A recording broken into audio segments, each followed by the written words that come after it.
Good morning. It's good to see you today. Hope you're having a good day. Come on with us to the Gospel of Luke. We are going to be thinking about a woman who we're introduced to named Anna as she serves the Lord in the temple. We're going to be looking in Luke chapter 2, looking at just a few verses there. And in the context, Jesus has been brought into the temple. And let's just read a little bit. This is Luke chapter 2. And let's back up some just for a little bit of context, just so you can see verse 22.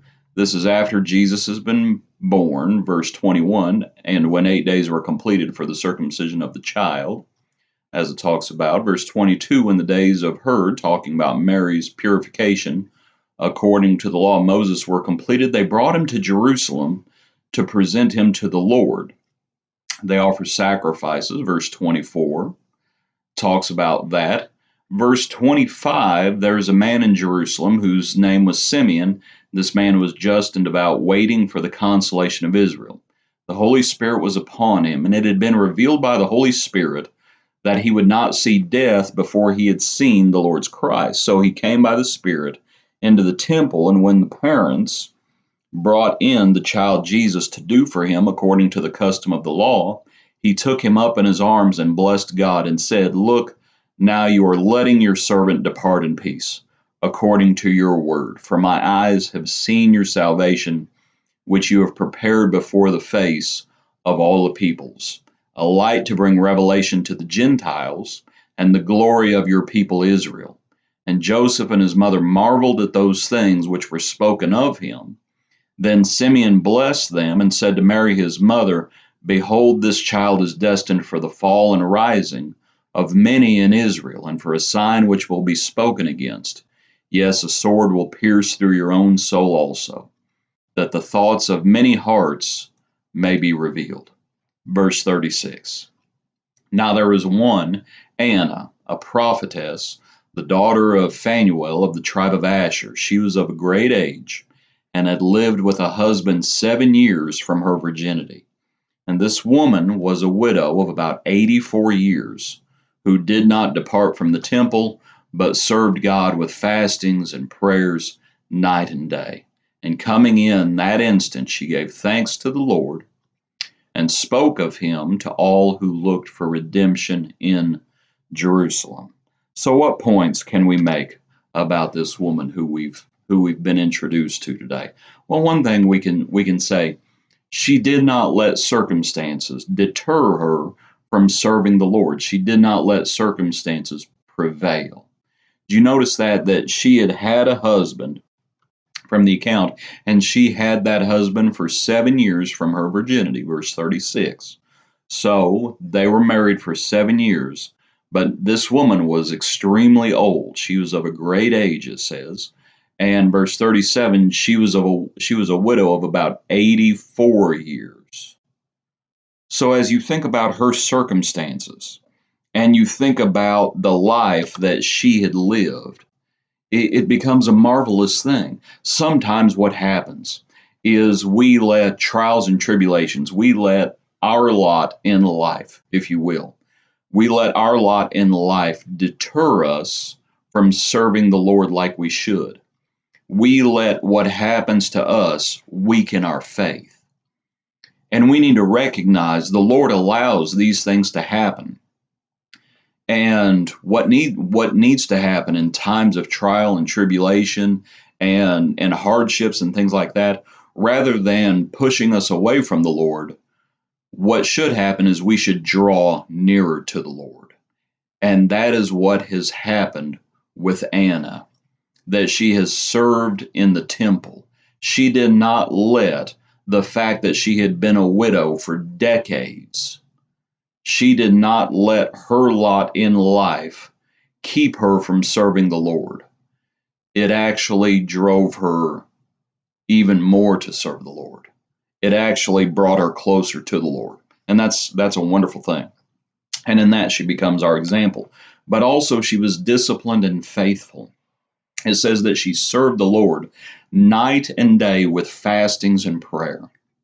And it's a wonderful thing that she's disciplined as you think about fastings and prayer, and it's something that we all can learn from. that she's disciplined and she's faithful.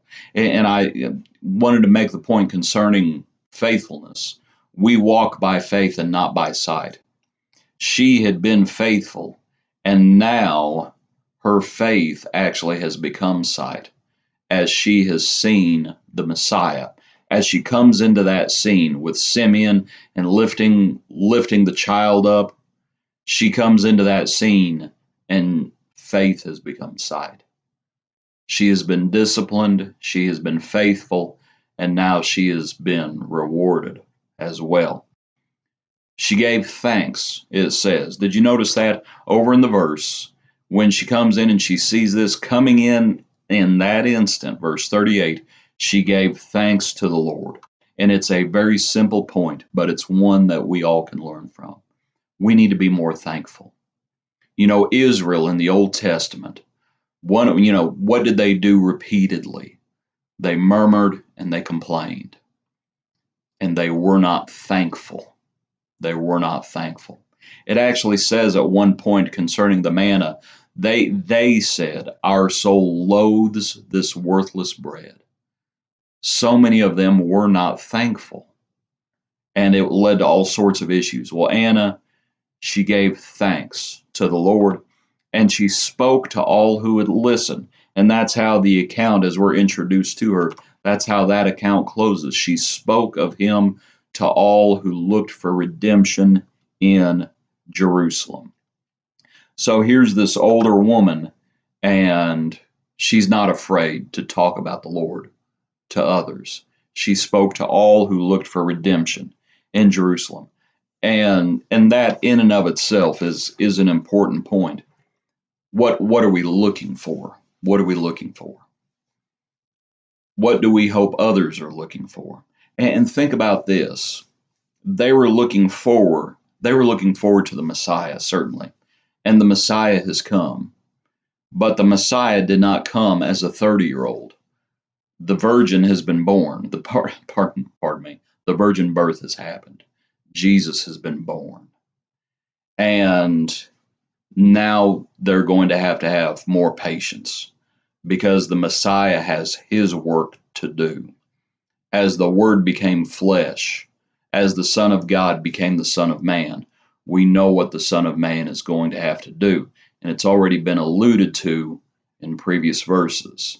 When Simeon was talking to Mary, it says, "A sword will pierce your own soul as well."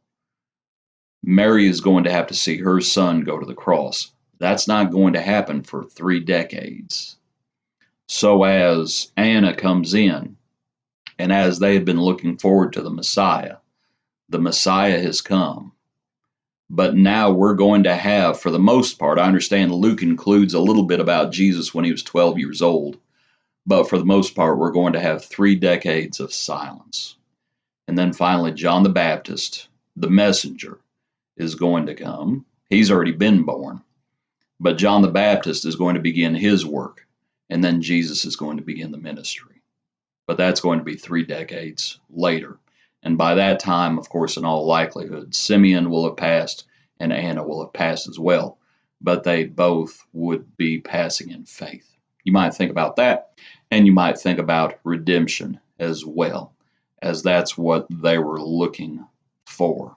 And that's what we look for as well. So just a little bit about Anna in the temple, just a little bit of our daily bread today as it is. Hope you have a good day. Thanks for being with us.